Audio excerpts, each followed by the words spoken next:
Hi guys, hello my most wonderful people. Welcome back. We are now on chapter 5, the dreaded chapter 5 by some students.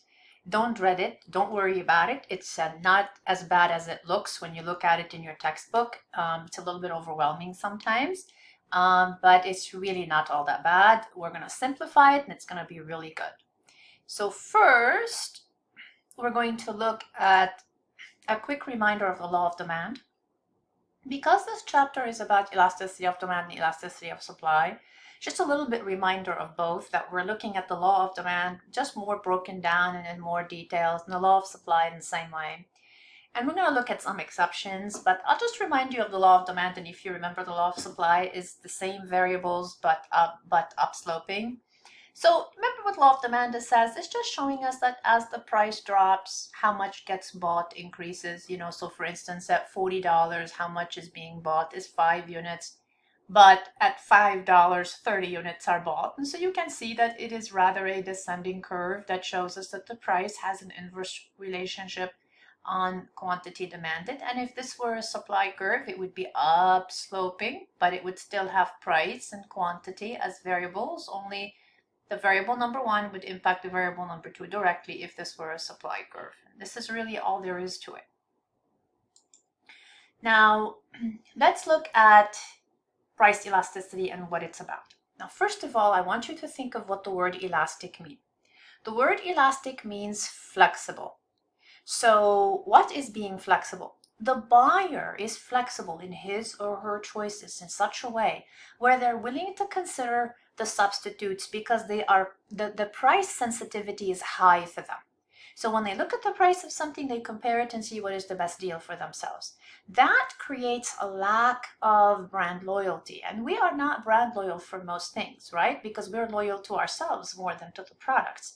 We go to buy something and we say, is this really the best price right now that I can get for this brand? Or is there another brand that gives me the same thing that is cheaper? So price elasticity of demand is testing how sensitive is that quantity demanded to the price. I want you to think of, so we'll come back to the price elasticity of supply. Actually, let's just stick to the price elasticity of demand for now. So let's look at this graph. You can look at it here, you can look at it here, whichever one is easier on your eyes.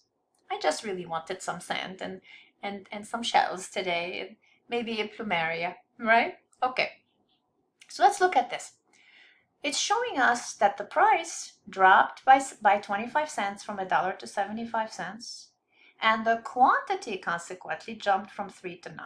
Now you see how the price changed by a smaller percentage, by that 25% here, but you actually have the quantity increasing by 200%. This means that there's no brand loyalty, that the consumer here goes for the price. And when the price drops, they're going to buy a lot more of it. Because look, in reverse, it shows you the lack of brand loyalty. What if the price were to go up from 75 cents to $1 and it gives you that 33% jump in price? You still have a significant drop here in quantity because of this price change. So because the quantity dropped by 67% or so, and that is a massive reaction against the price, more than twice the reaction. So what this is basically telling you is that the consumer really cares more about the price than the good itself. So you know what this is? This is like the dollar store. This is too big of a change. So when the prices change even a little bit, people might find that too unnerving, because they don't really think the product is great quality. They're buying it because it is rather very cheap. So price elasticity of demand is saying, how much does quantity demanded really drop when the price rises, or how much does it really rise when the price drops? By units. We want to be very specific. That's what it's really about. Now let's look at elasticity of demand in action.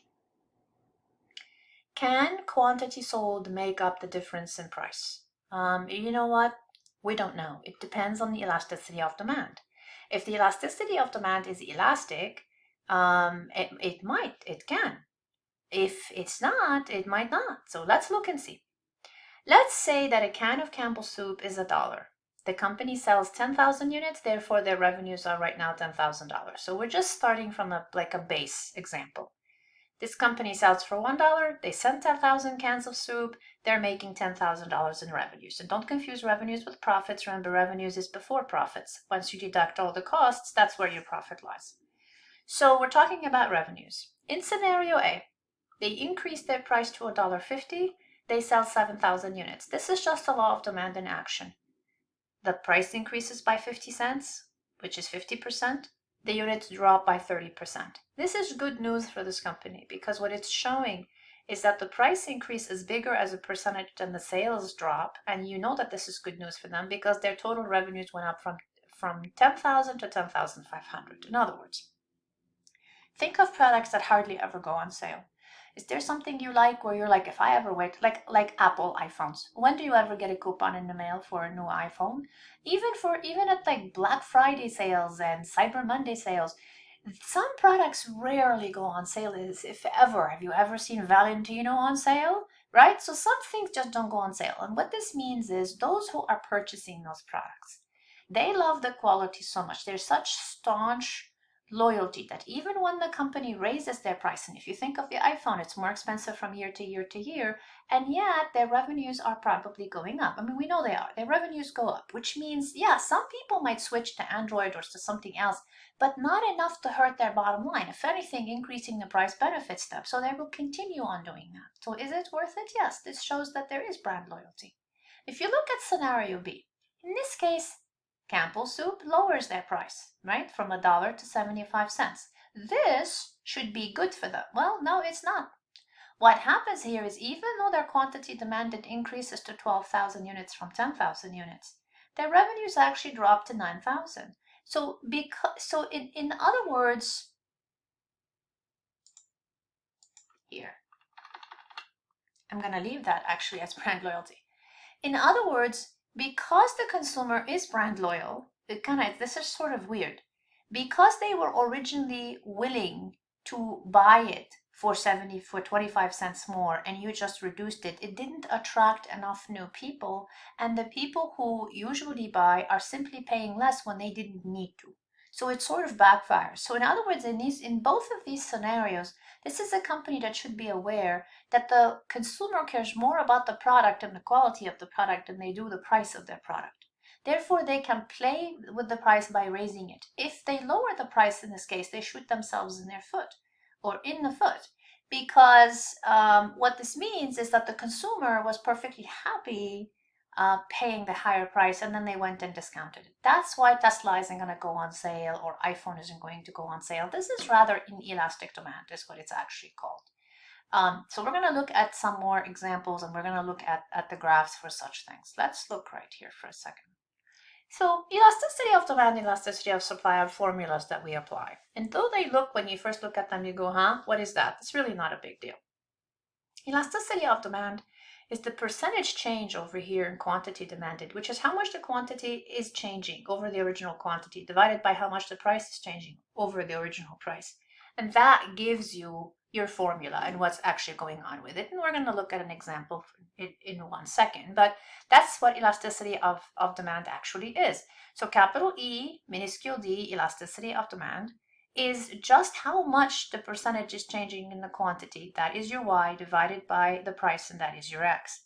Now, what is the purpose of price elasticity of demand? To determine how much quantity demanded will change in respect to the price of the product, and ultimately, of course,